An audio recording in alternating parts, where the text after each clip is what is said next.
మరి క్రిస్మస్ సీజన్‌లో మనమందరం కూడా ఉంటున్నాము. కాబట్టి అందరం కూడా క్రిస్మస్ ప్రసంగాలు మనమందరం కూడా వింటున్నాము.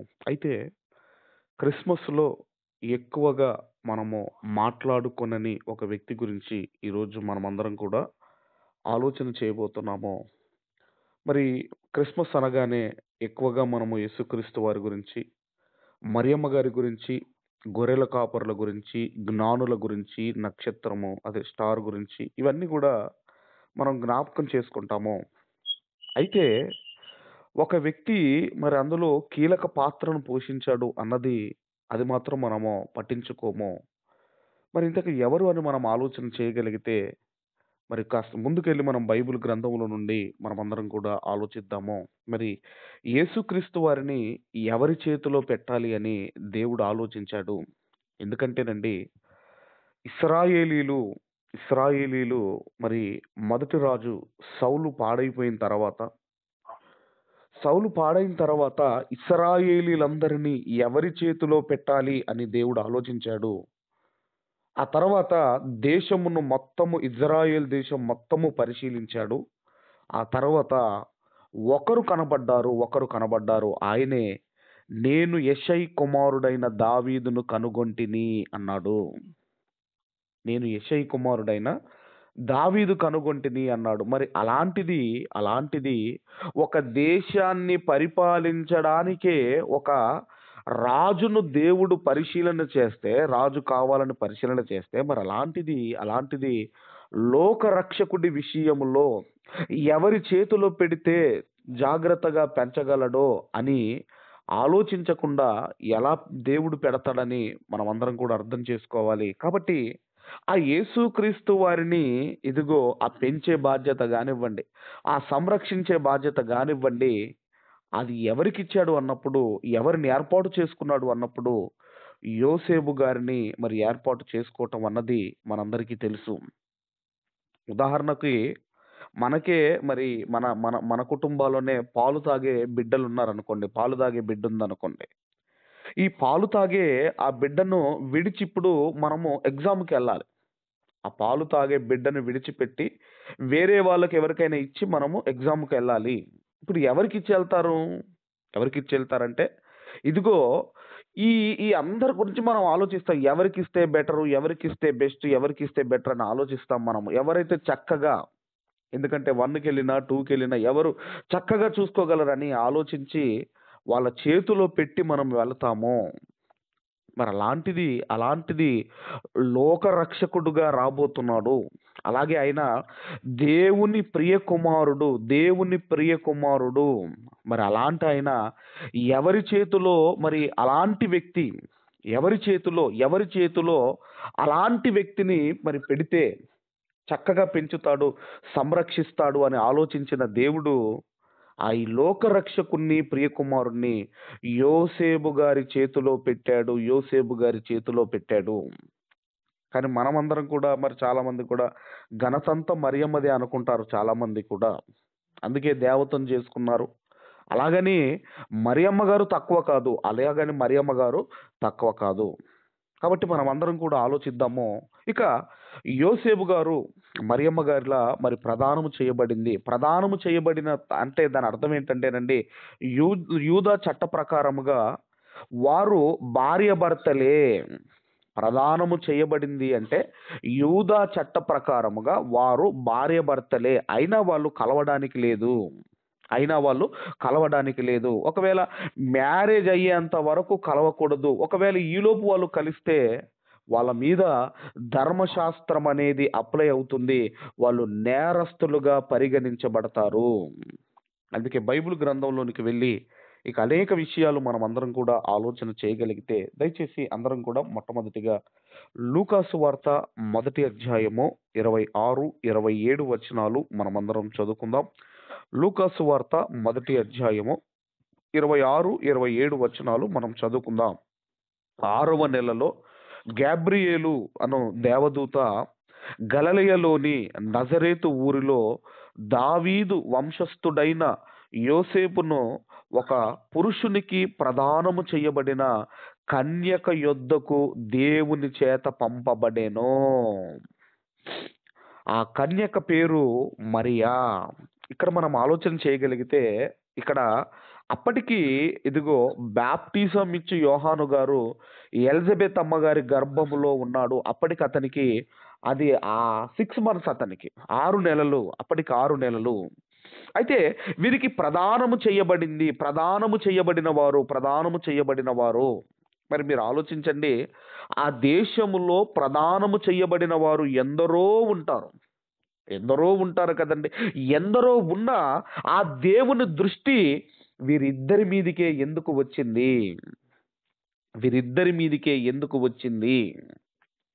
కాబట్టి దేవుని దృష్టి వీళ్ళిద్దరి మీదకి రావటము, ఆ తర్వాత దేవుడు వెంటనే మనం ఆలోచన చేయగలిగితే గాబ్రియేలు అను ఒక దేవదూతను మరియమ్మ గారి దగ్గరికి పంపించటము. ఆ తర్వాత మరియమ్మ గారు ఆమె ఏదైతే దేవదూత చెప్పిందో, అమ్మా ఇదిగో లోకరక్షకుడు రాబోతున్నాడు, ఏదైతే ఇదిగో నువ్వు పరిశుద్ధాత్మ వలన నువ్వు గర్భవతిగా మారబోతున్నావు, ఇవన్నీ ఎప్పుడైతే చెప్పిందో మరియమ్మ గారు యాక్సెప్ట్ చేశారు, ఒప్పుకున్నారు. ఎందుకు ఆమెకు మనము హ్యాట్సప్ చెప్పాలి. ఎందుకయ్యా అంటే ఒక పెద్ద సాహసం చేయబోతుంది మరియమ్మ గారు. ఒక పెద్ద సాహసం చేయబోతుంది మరియమ్మ గారు. ఒక పెద్ద సాహసం చేయబోతుంది. ఆ తర్వాత ఇక ఈ విషయం కాస్త యోసేపు గారికి తెలిసింది. వారికైతే ప్రదానము జరిగింది. కానీ ఆ తర్వాత వారు మరి మరియమ్మ గారు గర్భవతి అన్న సంగతి యోసేపు గారికి తెలిసింది. మరి తెలిసిన తర్వాత ఏం జరిగింది అన్నది మరలా ఇదిగో మత్తయి గారు రాశారు. దయచేసి మనం అందరం కూడా ఆలోచన చేయగలిగితే మత్తయి సువార్త మొదటి అధ్యాయము 19వ వచనాన్ని మనమందరం కూడా చదువుకుందాం. ఆమె భర్త అయిన యోసేపు నీతిమంతుడై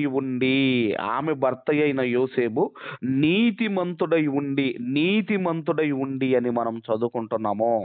ఇంతకీ నీతిమంతుడు అంటే ఎవరంటే, నీతిమంతుడు అంటే దేవునికి భయపడేవాడు. నీతిమంతుడు అంటే దేవుని ఆజ్ఞల చొప్పున నడుచుకునేవాడు అని మనకు అర్థం కావాలి నీతిమంతుడు అంటే. అందుకే బైబిల్ గ్రంథంలో మనకు చాలా మంది నీతిమంతులు కనపడతారు. ఒక నోవాహు గారు కానివ్వండి, అలాగే ఒక అబ్రహాము గారు కానివ్వండి, ఒక లోతు గారు కానివ్వండి, ఇదిగో ఇలా చాలా మంది నీతిమంతులు కనపడతారు. అందులో ఎక్కువగా మనం చూడగలిగితేనండి, ఈ నీతిమంతులు పాపుల మధ్య ఉన్న వారిని వారు కాపాడుకుంటారు. అందుకే ఈ మన లోతు గారు మనం ఆలోచన చేయగలిగితే అబ్రహాము పశువుల కాపరులకు, లోతు పశువుల కాపరులకు వారిద్దరికి మధ్య గొడవ జరిగినప్పుడు ఆ తర్వాత ఇదిగో మరి ఏమైపోతారంటే ఇక ఇదిగో వాళ్ళు వేరైపోతారు. ఆ తర్వాత ఈ మరి లోతు గారు ఏం చేస్తారు అన్నప్పుడు ఈ సొదొమ గొమొర వైపు చూస్తాడు. పచ్చగా కనపడతాయి. ఆ సొదొమ గొమొర వైపు చూసి ఆయన అటువైపు వెళ్ళిపోతాడు. అబ్రహాం గారు అడుగుతారు, నువ్వు ఇటు వెళితే నేను అటు వెళ్తాను, నేను అటు వెళ్తే నేను ఇటు వెళ్తానని, ముందు చాయిస్ నీకే ఇచ్చేస్తాను అని ఇచ్చేయటంతోడే ఆయన సొదొమ గొమొర ప్రాంతాల వైపు వెళ్ళిపోతాడు. ఆ తర్వాత అక్కడ వాళ్ళ బ్రతుకును చూసి, వాళ్ళ యొక్క ప్రవర్తన, వాళ్ళు దేవుణ్ణి బాధ పెట్టే విధానాన్ని చూసి దినము తన మనస్సును నొచ్చుకొని బ్రతికాడు. కానీ ఆయన మాత్రం పాపం చేయలేదు. అందుకేనండి, నీతిమంతులు పాపుల మధ్య ఉన్న వారిని వారు కాపాడుకుంటారు. అందుకే ఇక్కడ ఆమె భర్త అయిన యోసేపు నీతిమంతుడై ఉండి ఆమెను అవమానపరచనొల్లక రహస్యముగా ఆమెను విడనాడ ఉద్దేశించెను. ఆమెను అవమానపరచనొల్లక నా భార్యే కానీ నా వలన గర్భవతి కాలేదు. నా భార్యే కానీ నా వలన గర్భవతి కాలేదు. అందుకేనండి, పాత నిబంధన ప్రకారముగా ద్వితీయోపదేశ కాండం 22వ అధ్యాయము 23, 24 ఈ యొక్క వచనాల ప్రకారముగా ఏం జరుగుతుందంటేనండి, ఈ విషయం కాస్త ఈ విషయం కాస్త యోసేపు గారు వారి ఫ్యామిలీ మెంబర్స్కి గనక ఆయన తెలియజేస్తే అక్కడ ఆనాడు శిక్ష ఏంటంటే రాళ్లతో కొట్టి చంపడము. ఈ శిక్ష అనేది ఇప్పుడు మరియమ్మ గారికి అమలవుతుంది. కాబట్టి నేను తండ్రిని కాదు అని తెలిసి 10 మందిని తీసుకొని వెళ్ళి ఆమెను అవమానపరుద్దామని అనుకోలేదు. అంటే ఎలా ఉన్నాడు అంటే సైలెంట్గా వదిలించుకుందాము అనుకున్నాడు. అంటే నీతిమంతుడు ఎవరిని అవమానపరచాలి అనుకోడు. నీతిమంతుడు అనేవాడు ఎవరిని అవమానపరచాలి అనుకోడు. ఈరోజు చాలా మంది అండి, ఇప్పుడు నా బలహీనతలు తెలిసి ఏం చేస్తారంటే ఇంటింటికి వెళ్ళి ప్రచారం చేస్తూ ఉంటారు. అలా ప్రచారం చేస్తున్నారు అంటే నన్ను అవమానిస్తున్నారు అని అర్థము. అంటే అవమానిస్తున్నారు అంటే వాళ్ళు నీతిమంతులు కాదు. నీతిమంతుడు అవమానించడు, నీతిమంతులు అవమానించరు. అవమానించేవాడు నీతిమంతుడు కాదు. కాబట్టి నీతిమంతునికి ఉండే ఒక మంచి చక్కటి గుణములో అతను ఎవరిని అవమానించడు. కానీ ఏం జరిగింది అన్నప్పుడు ఆయన అనుమానించాడు. ఆయన ఏం చేశాడండి? అవమానించాలి అనుకోలేదు, కానీ ఆయన అనుమానించాడు. కొన్ని సార్లు మనం ఆలోచన చేయగలిగితే కొంతమంది ఎలా ఉంటారంటే వారికి వారే ఊహించుకొని అన్నాడేమో, ఆయన అలాంటి వాడే చేశాడేమో అని అనుమానిస్తుంటాము. ఇలాంటివి చాలా ఫేస్ చేస్తుంటాము. దైవజనులుగా మనం చాలా ఫేస్ చేస్తుంటాం. ఒకవేళ ఆయన అన్నాడేమో, ఆ పాస్టర్ గారు అన్నారేమో అని వాళ్ళకు వాళ్ళే ఊహించుకొని అనుమానించే వాళ్ళు కూడా మనకు తారసపడతారు. కాబట్టి అది నీతిమంతుని లక్షణము కాదు. ఇక్కడ కూడా యోసేపు గారు మనం ఆలోచన చేయగలిగితే ఇక్కడ సీక్రెట్గా విడనాడాలి అనుకున్నాడు. ఆ తర్వాత ఆయన పడుకున్న తర్వాత మనం ఆలోచన చేయగలిగితే ఈరోజు మరి భార్య భర్తలు పక్కపక్కనే పడుకుంటారు. ఇదిగో భార్య ఏమనుకున్నా, భర్త ఏమనుకున్నా, భార్య అనుకున్నది భర్తకు, భర్త అనుకున్నది భార్యకు తెలియకపోవచ్చేమో, కానీ వీరిద్దరూ అనుకున్నది ఆ దేవునికి తెలుస్తుంది. నేను మనసులో అనుకున్నది మా ఆయనకి ఎలా తెలుస్తుంది, నేను మనసులో అనుకున్నది నా భర్తకు ఎలా తెలుస్తుంది అని ఒకవేళ అనుకున్నా, మనం అనుకునేది ఆ దేవునికి తెలుస్తుంది. అందుకేనండి అలా యోసేపు గారు అనుకొని అలా ఆయన నిద్రలోనికి జారుకున్నాడు. ఆ ఇన్ఫర్మేషన్ కాస్త దేవుని దగ్గరికి వెళ్ళిపోయి ఆ తర్వాత ఇదిగో ఆయన స్వప్నంలోనికి దేవదూతను పంపించాడు. ఆ విషయాలు కూడా మనం చదవగలిగితేనండి 20వ వచనాన్ని మనం చదువుకుందాం. అదే అధ్యాయము 20వ వచనం మనం చదువుకుందాం. అతడు ఈ సంగతులను గూర్చి ఆలోచించుకొనుచు ఉండగా ఇదిగో ప్రభువు దూత స్వప్నమందు అతనికి ప్రత్యక్షమై దావీదు కుమారుడవైన యోసేపు, నీ భార్య అయిన మరియను చేర్చుకొనుటకు భయపడకుము. ఆమె గర్భము ధరించినది పరిశుద్ధాత్మ వలన కలిగినది. ఆమె ఒక కుమారుని కనును. తన ప్రజలను వారి పాపముల నుండి ఆయనే రక్షించును గనక ఆయనకు యేసు అను పేరు పెట్టుదు అనేను. కాబట్టి ఇక్కడ ఏమంటున్నాడు అంటే దావీదు కుమారుడవైన యోసేపు అంటున్నాడు. ఎందుకంటేనండి దేవుడు చాలా చాలా చూశాడు. ఎందుకంటే ఏం చూశాడు అన్నప్పుడు యేసుక్రీస్తు వారు దావీదు వంశములో నుండి రావాలి. అందుకే దావీదు కుమారుడవైన యోసేపు అంటున్నాడు. అలాగే దావీదు వంశములో నుండే నీతిమంతుడై ఉండాలి. అందుకే మీరు బైబిల్ గ్రంథంలో చూడగలిగితేనండి యోసేపు గారు ఒక్క మాటైనా మాట్లాడినట్లుగా బైబిల్ గ్రంథంలో ఎక్కడైనా ఉందా? మీరు సువార్తలు అన్ని పరిశీలించండి. యోసేపు గారికి దేవుడు ఒక్క డైలాగ్ కూడా ఇవ్వలేదు. మరియమ్మ గారికైనా ఇది ఎలా జరుగును అని ఆమె కన్నా కొన్ని డైలాగులు ఉన్నాయేమో, కానీ యోసేపు గారికి బైబిల్ గ్రంథంలో ఒక్క మాట, ఒక్క పలుకు కూడా పలికినట్టుగా బైబిల్ గ్రంథంలో లేదు. బైబిల్ గ్రంథంలో లేదు. అందుకే కదండి, మాటలు కాదండి చేతలు కావాలి. మాటలు కాదు చేతలు కావాలి. చేతలు కావాలి. మాటలైతే లేవు యోసేపు గారికి. మాటలైతే లేవు. మాటలు లేనంత మాత్రాన ఈయనేమి తక్కువ కాదు. మాటలు ఉన్నంత మాత్రాన మరియమ్మ గారు ఆమెమి ఎక్కువ కాదు. ఆమెమి ఎక్కువ కాదు. కాబట్టి బైబిల్ గ్రంథంలో ఎక్కడ కూడా ఆమెకు మాటలు లేవు. ఆమెకు మాటలు లేవు.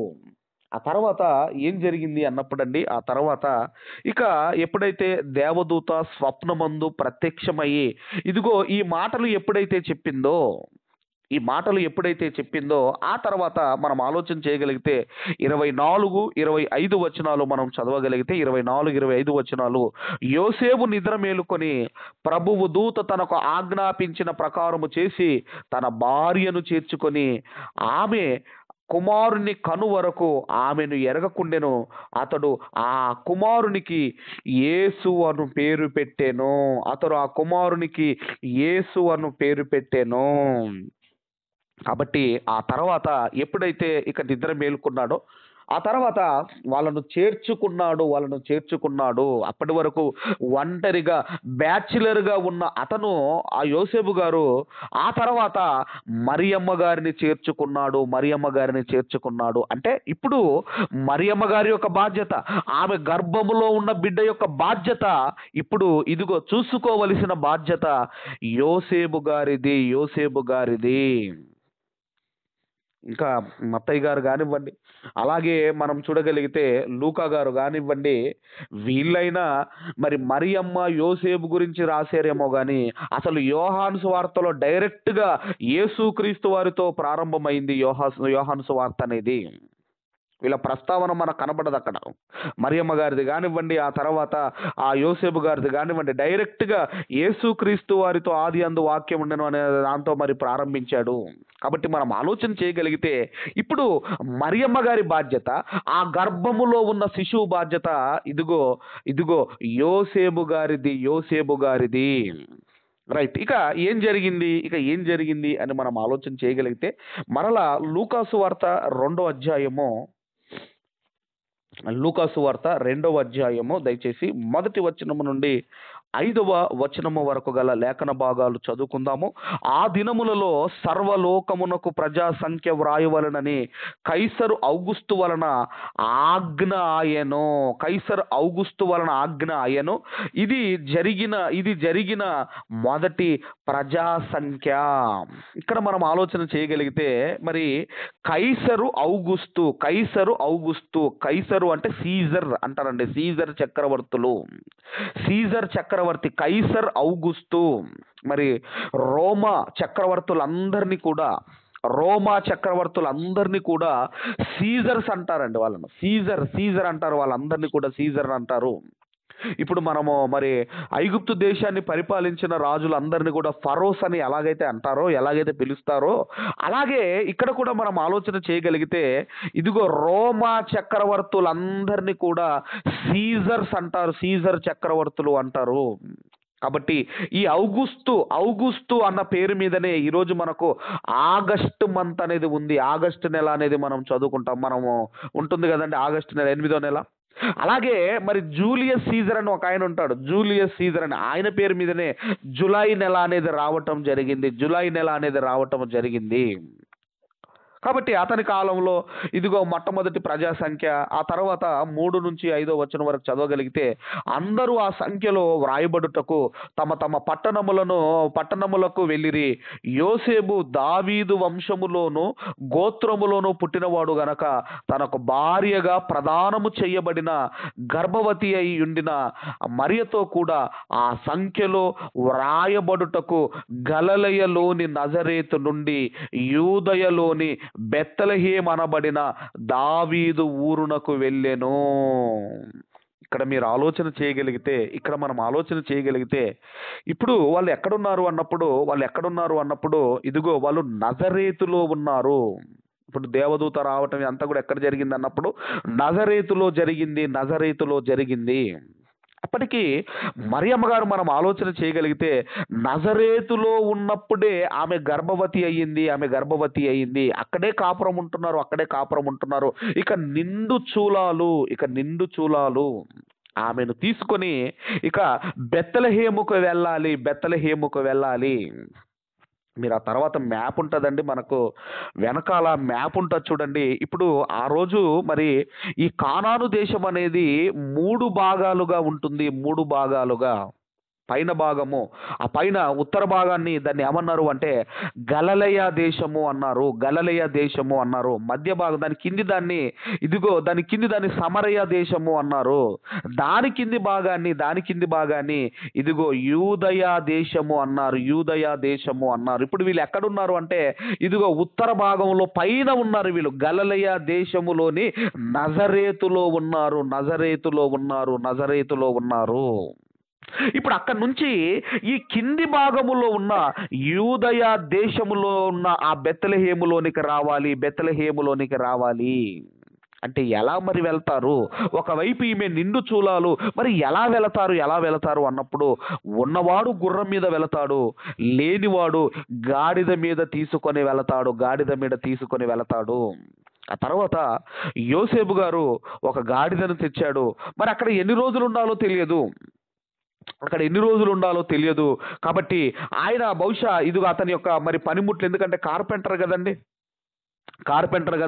ఆయన పనిముట్లు కానివ్వండి, ఆయన బట్టలు కానివ్వండి, ఇక తీసుకొని ఆయన తీసుకొని వెళ్ళి ఉండాలి. ఎందుకు వెళ్ళాలి అంటే అవి బట్టలు కానీ పనిముట్లు కానీ, ఎందుకంటే అక్కడ ఎన్ని రోజులు ఉండాలో తెలియదు. ఇదంతా మీకు ఎందుకు చెబుతున్నాను అంటే ఇది అంతా మీరు ఆలోచించండి. ఇదంతా ఎంత కష్టముతో కూడుకున్నది మీరు ఆలోచించండి, అందుకే యోసేపు గారి పాత్ర లేదా మీరు ఆలోచించండి. ఆ తర్వాత అండి ఇక మొత్తం మీద బెత్లెహేముకు చేరుకున్నారు. అక్కడ మరియమ్మ గారికి నొప్పులు రావటము, సత్రాలు మొత్తం సత్రాలన్నీ కూడా ఫిలప్ అయిపోయాయి.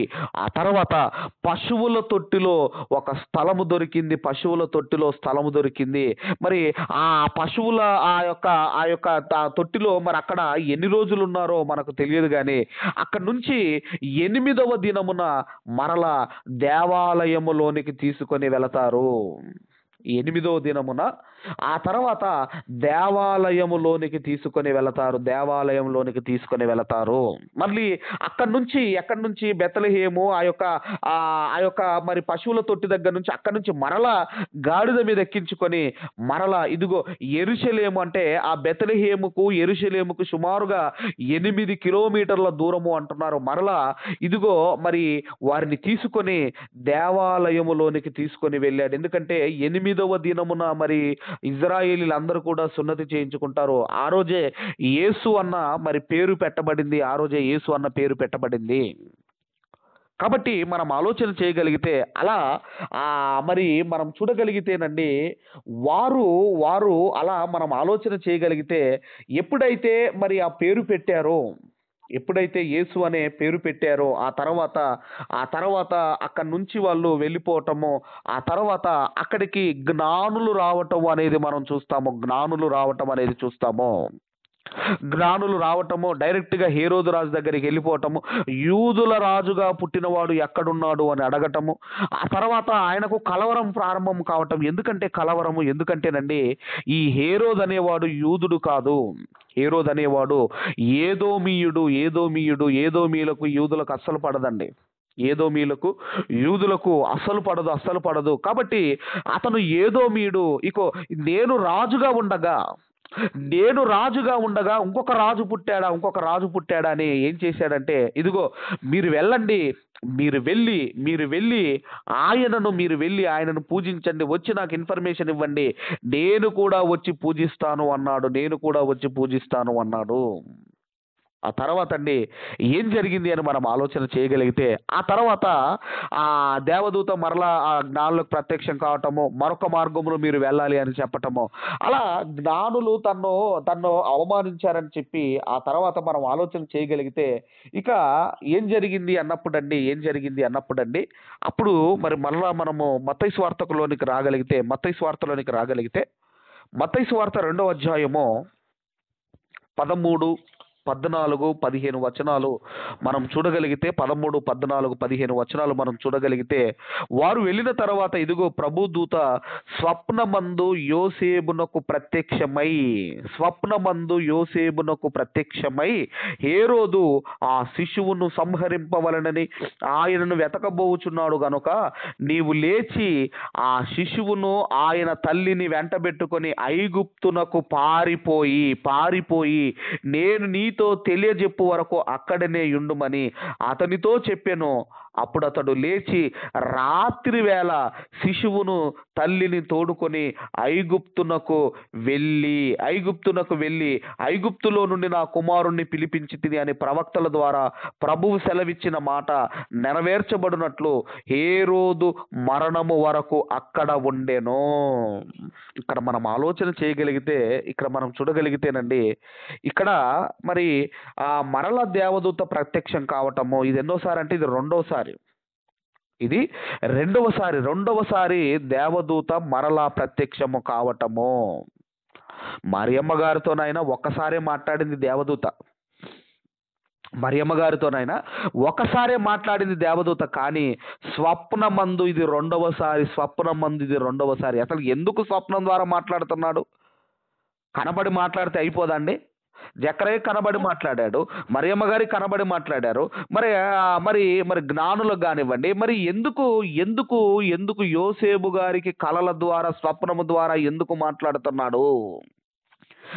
మాట్లాడుతున్నాడు అంటే, ఈయన భక్తి ఇది, వాళ్ళ భక్తి అది. వాళ్ళు కనబడితేనే గాని వాళ్ళ భక్తి అది. ఈయన కనబడకపోయినా స్వప్నమందు చెప్పినా ఇదిగో ఆ మాటకు విధేయత చూపించేవాడు గనుక యోసేపు గారి భక్తి అది. మరియమ్మ గారితోనైనా ఒకసారి మాట్లాడాడేమో కానీ ఇప్పుడు ఇక్కడ సెకండ్ టైం మాట్లాడుతున్నాడు. దేవదూత సెకండ్ టైం మాట్లాడుతుంది. కాబట్టి ఇక నువ్వు ఇదిగో ఈ బెత్లెహేము ప్రాంతం నుండి నువ్వు రాత్రికి రాత్రే ఐగుప్తు దేశానికి పారిపోవాలి. మరి ఐగుప్తు దేశం అంటే మీరు మ్యాప్లో చూడండి, ఎక్కడుంటుందండి? బెత్లెహేము, యెరూషలేము ప్రాంతం ఎక్కడ, ఐగుప్తు దేశం ఎక్కడ మీరు చూడండి. మరలా ఎలా వెళ్ళాలి? కాలినడకన కాదు. మరి ఎలా వెళ్ళాలి? మరియమ్మ గారిని నడిపిస్తాడా? నడిపించడు. ఎందుకంటే ఆమె ప్రేమ గనక, ఆమె పట్ల ఇష్టం ఉన్నది గనకనే ఆమెను ఇదిగో సీక్రెట్ గా వదిలించుకోవాలి అనుకున్నాడు. ఆమెను బహిర్గతముగా ఆమెను అవమానపరచాలి అనుకోలేదు. కాబట్టి మరలా గాడిద మీద వారిద్దరిని ఎక్కించాడు. ఆ తర్వాత వారిని పట్టుకొని ఐగుప్తు దేశానికి వెళ్ళిపోయాడు. మళ్ళీ సామాన్లు, మళ్ళీ బట్టలు. ఎందుకంటే ఆ దేశములో మరలా ఎంతకాలం ఉంటుందో తెలియదు, ఎంతకాలం ఉంటామో తెలియదు, ఎంతకాలం ఉంటారో తెలియదు. కాబట్టి ఎంతకాలం ఉన్నాడు అంటే హేరోదు చనిపోయేంత కాలము ఐగుప్తు దేశములో ఉండాలి. ఐగుప్తు దేశంలో, ఒక పరాయి దేశంలో మరలా అక్కడికి వెళ్ళి సెట్ కావాలి అంటే ఎంత కష్టం అండి, ఎంత కష్టం మీరు ఆలోచించండి. ఇదంతా కూడా ఇదిగో యోసేపు గారి కష్టము ఇందులో మనకు కనపడటం లేదా? ఒక తండ్రిగా యోసేపు గారి కష్టం మనకు కనపడటం లేదా? ఆ తర్వాత ఏం జరిగింది? 19వ వచనంలో, అదే అధ్యాయం 19వ వచనానికి మనం రాగలిగితే, హేరోదు చనిపోయిన తర్వాత ఇదిగో ప్రభువు దూత ఐగుప్తులో యోసేపునకు స్వప్నమందు ప్రత్యక్షమయ్యి మరలా మూడవసారి ప్రత్యక్షమయ్యింది.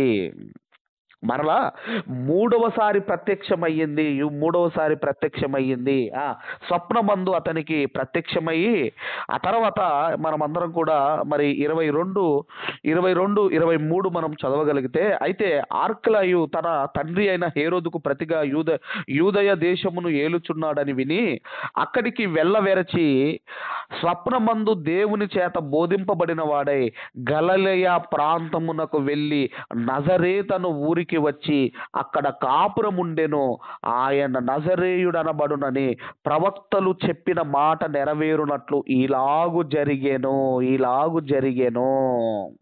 ఇప్పుడు మరలా ఇదిగో యోసేపు, నీవు బెత్లెహేముకు కాదు నువ్వు వెళ్ళవలసింది, బెత్లెహేము కాదు, నజరేతుకు వెళ్ళిపో అన్నది దేవదూత. నజరేతుకు వెళ్ళిపో అన్నది దేవదూత. అంటే యోసేపు గారి ప్రయాణాలు చూడండి. మనందరికీ పౌలు గారి ప్రయాణాలు తెలుసు. మొదటి ప్రయాణం, రెండో ప్రయాణం, మూడో ప్రయాణం మనకు తెలుసు. కానీ యోసేపు గారి ప్రయాణాలు, యేసుతో యోసేపు గారి ప్రయాణాలు చూడండి. ఇక చివరిగా మనం ఆలోచన చేయగలిగితేనండి, యోసేపు గారు ఆయన ఒక కార్పెంటర్, ఆయన ఒక వడ్రంగి, ఆయన ఒక కార్పెంటర్. కాబట్టి ఆ రోజుల్లో మనం ఆలోచన చేయగలిగితే ఖచ్చితముగా తమ పిల్లలకు వాళ్ళు నేర్చుకున్న పనిని నేర్పించే వాళ్ళు ఖచ్చితముగా నేర్పిస్తారు. లేకపోతే యూదులు ఏమనుకుంటారటంటే అండి, ఇదిగో ఇతని పిల్లలకు ఏ పని నేర్పించటం లేదు, ఈ పిల్లలకి ఏ పని నేర్పించటం లేను, ఏమైనా దొంగతనం నేర్పిస్తున్నాడా అని అనుకుంటారటండి యూదులు అనుకుంటారట అలాగా. కాబట్టి ఇక్కడ కూడా మనం ఆలోచన చేయగలిగితే ఆయన కార్పెంటర్ గనక ఖచ్చితముగా యేసుక్రీస్తు వారికి ఆ పని నేర్పించి ఉండాలి. లేకపోతే యూదులు అనుకుంటారండి, ఈయనకి ఏ పని నేర్పించటం లేదు, దొంగతనం గిట్ల ఏమైనా నేర్పిస్తున్నాడేమో అనుకుంటారట. అందుకే ఖచ్చితముగా యూదులు ఏదో ఒక పని నేర్చుకుంటారు. అందుకే పౌలు గారు గమాలియేలు పాదముల దగ్గర ఆయన ఇదిగో ధర్మశాస్త్రం నేర్చుకోకముందు ఆయన డేరాలు కుట్టేవాడు. కాబట్టి మరి ఒక యోసేపు గారు ఒక కార్పెంటర్ వర్కే కాదు. ఆ తర్వాత మనం ఆలోచన చేయగలిగితే యేసుక్రీస్తు వారిని సమాజ మందిరంలోనికి కూడా తీసుకొని వెళ్ళేవాడు. అందుకే మనం చూడగలిగితే ఒకానొక సందర్భంలో ఆయన దేవాలయంలో విడిచిపెట్టి వీళ్ళిద్దరూ మాట్లాడుకుంటూ వెళ్ళిపోవటము, ఆ తర్వాత యేసుక్రీస్తు వారు జ్ఞానుల మధ్య కూర్చొని, యేసుక్రీస్తు వారు బోధకుల మధ్య, పండితుల మధ్య కూర్చున్నాడు. యేసుక్రీస్తు వారి ప్రశ్నలకు, అక్కడ ఆయన చూపిన ఆ ప్రజ్ఞకు అక్కడున్న బోధకులు ఆశ్చర్యపోతారు. ఎందుకంటేనండి, ఒక తండ్రిగా ఇదిగో యేసుక్రీస్తు వారిని సమాజ మందిరంలోనికి కూడా తీసుకుని వెళ్ళింది, అలవాటు చేసింది ఎవరు అంటే ఇదిగో ఆ యోసేపు గారు. అందుకే ఆయన వాడుక చొప్పున అని మనం చదువుకుంటాము. వాడుక చొప్పున అని మనం చదువుకుంటాం. వాడుక చొప్పున ఇంతకీ ఎవరు అలవాటు చేశారు? సమాజ మందిరానికి తీసుకొని వెళ్ళటం ఎవరు అలవాటు చేశారు యేసుక్రీస్తు వారికి అంటే తండ్రి అయిన యోసేపు గారు. అందుకే మనము ఖచ్చితముగా ఈ యొక్క యూదులు, ఇజ్రాయేలీయులండి, ఖచ్చితముగా వాళ్ళు ధర్మశాస్త్రము నేర్చుకోవాలి. వాళ్ళ పిల్లలకు నేర్పించాలి. అందుకే మనం ద్వితీయోపదేశ కాండం 6వ అధ్యాయము 6 నుంచి 9 వచనాలు కానివ్వండి, అలాగే ఎఫెసీయులకు రాసిన పత్రిక 6వ అధ్యాయము 4వ వచనము కానివ్వండి, తండ్రులారా మీ పిల్లలు కోపము రేపక నా బోధలోను నా శిక్షలోను పెంచండి అంటారు. కాబట్టి ఖచ్చితముగా ఈ యూదులు తమ పిల్లలకు ధర్మశాస్త్రమును ఖచ్చితముగా నేర్పిస్తారు. ఖచ్చితముగా సమాజ మందిరంలోనికి ఖచ్చితముగా తీసుకొని వెళతారు. అందుకే ఆయన గురించి, యేసుక్రీస్తు వారి గురించి రాయబడిన మాట ఏంటంటే ఆయన వాడుక చొప్పున ఎలా అలవాటైందండి? తండ్రి తీసుకొని వెళితేనే కదా అలవాటయ్యేది. కాబట్టి యోసేపు గారి ప్రభావము యేసుక్రీస్తు వారి మీద ఎలా ఉందో చూడండి. అందుకేనండి ఆయన ఎవరు అంటే ఆయన నీతిమంతుడు అంటే దేవునికి భయపడేవాడు, దేవుని ఆజ్ఞల చొప్పున నడుచుకునేవాడు. అలాగే ఆమెను అవమానపరచాలి అనుకోలేదు. అంటే నీతిమంతుడు అనేవాడు అవమానించడు. అవమానించేవారు నీతిమంతులు కాదు. నీతిమంతులు కాదు. అలాగే బైబిల్ గ్రంథంలో ఆయనకు ఇదిగో మనం చూడగలిగితే బైబిల్ గ్రంథంలో ఒక డైలాగ్ కూడా లేదండి, ఒక మాట కూడా లేదు యోసేపు గారికి బైబిల్ గ్రంథంలో. మీరు మత్తయి సువార్త మొదలుకొని ఆ తర్వాత ఇదిగో మీరు యోహాను సువార్త వరకు మీరు ఎక్కడ చదువుకున్నా ఒక్క మాట కూడా మాట్లాడినట్లుగా మనకు యోసేపు గారు మాట్లాడినట్టుగా మనకు కనబడదు. కానీ చాలా మంది మనం చూడగలిగితేనండి, ఇంకా ఆయన గురించి మనం ఆలోచన చేయగలిగితే ఎప్పుడైతే స్వప్నమందు దేవదూత చెబుతుందో చెప్పిన వెంటనే ఆయన లోబడేవాడు. అంటే ఇదిగో దేవుని మాటకు విధేయత చూపించేవాడు. ఎంత వాళ్ళిద్దరి పట్ల ఎంత కేరింగ్ తీసుకున్నాడు, ఎంత ఆయన జాగ్రత్తలు తీసుకున్నాడు, ఎన్ని ప్రయాణాలు చేశాడు మీరు ఆలోచించండి. ఎంత కష్టం అండి ఇదంతా, ఎంత కష్టంతో కూడుకున్నది మీరు ఆలోచించండి. కాబట్టి మనం ఆలోచన చేయగలిగితేనండి, చాలా మంది ఏమంటారంటే యోసేపు గారు ఒకవైపు యేసుక్రీస్తు వారిని సిలువకు వేస్తుంటే అక్కడ మరియమ్మ కనపడుతుంది, కానీ అక్కడ ఎందుకు యోసేపు గారు కనపడటం లేదు అంటే తండ్రికి ప్రేమ లేదు, అంటే తండ్రి ఆయన కనలేదు గనక ఆయన పట్టించుకోలేదని చాలా మంది మాట్లాడుతూ ఉంటారు. కానీ అది కాదండి. ఒకవేళ బహుశా అప్పటికి ఆయన చనిపోయి ఉంటాడేమో. ఎందుకంటే ఇన్ని చేసిన వాడు యేసుక్రీస్తు వారు చనిపోతుంటే ఆయన ఎందుకు రాడండి? ఉంటే ఆయన ఎందుకు రాడు? మీరు ఆలోచించండి. ఉంటే ఆయన ఎందుకు రాడు? కాబట్టి బహుశా అప్పటికి చనిపోయి ఉంటాడేమో. కాబట్టి మనం ఆలోచన చేయగలిగితే ఇదిగో ఆనాడు యేసుక్రీస్తు వారిని చక్కగా పెంచే బాధ్యత యోసేపు గారికి దేవుడిస్తే ఎందుకంటే మొత్తం చూశాడు, పరిశీలించాడు. ఎవరి చేతిలో లోకరక్షకుణ్ణి నా ప్రియ కుమారుని పెడితే జాగ్రత్తగా పెంచుతారో అని ఆలోచించిన దేవుడు ఆయనను ఇదిగో మరియమ్మ యోసేపు గారి చేతిలో పెట్టాడు. వారికి పెంచే బాధ్యతనిచ్చాడు. ఈరోజు యేసుక్రీస్తు వారిని ధరించుకున్నాం మనమందరం కూడా. ఆ యేసుక్రీస్తు వారిని మనం అందరము కూడా ధరించుకున్నామో. ఇదిగో మన బాధ్యత ఏంటయ్యా అంటే ఇదిగో క్రీస్తును చూపించే బాధ్యత మనది. మన బాధ్యత యేసుక్రీస్తు వారిని చూపించే బాధ్యత మనది. పెంచే బాధ్యత ఏమో తల్లిదండ్రులదైతే యేసుక్రీస్తు వారిని చూపించే బాధ్యత మనది. అందుకే పౌలు గారు అంటారు కదండి, ఇదిగో నాయందు క్రీస్తే కనబడుచున్నాడు, నేను కాదు నాయందు క్రీస్తే కనబడుతున్నాడు. అంటే పౌలు గారు కనుమరుగైపోయారు, తనలో క్రీస్తును చూపిస్తూ బ్రతుకుతున్నాడు.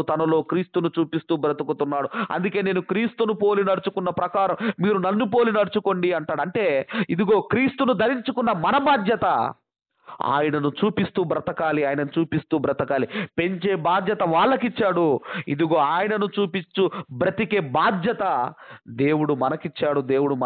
కాబట్టి మనం అందరం కూడా ఎక్కువగా మరి యేసుక్రీస్తు వారి గురించి, మరియమ్మ గారి గురించి, గొర్రెల కాపరులు, జ్ఞానులు, నక్షత్రం వీటి గురించే మాట్లాడుకుంటారు. కానీ ఒక్కసారి యోసేపు గారి జీవితము చూడండి, యేసుక్రీస్తు వారి పట్ల ఒకసారి యోసేపు గారి ఆయన పాత్ర చూడండి, ఆయన జీవితము చూడండి. ఎన్ని ప్రయాణాలండి. మీరు అంటే ఏంటంటే పరిస్థితి, పారిపోవటం అంటే ఏంటంటే రాత్రికి రాత్రే పారిపోవటం అంటే ఏంటి? మీరు ఆలోచించండి ఏంటి.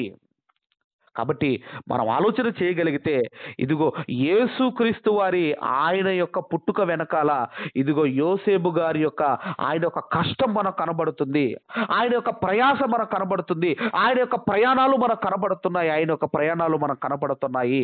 ఎందుకంటే లోకరక్షకుడు రాబోతున్నాడు అని, లోకరక్షకుని కొరకు ఒక సంరక్షకుడిగా యోసేపు గారు కనబడుతున్నారు. కాబట్టి మనమందరం కూడా మన జీవితము ద్వారా యేసుక్రీస్తు వారిని అనేకులకు కనపరుస్తూ మనము కూడా బ్రతకాలని కోరుకుంటూ ఈ నా మాటలు ముగిస్తున్నాను. దేవుడు ఈ మాటలన్నీ కూడా మన హృదయాల్లో ఫలింపచేసి మనందరిని దీవించి ఆశీర్వదించునుగాక.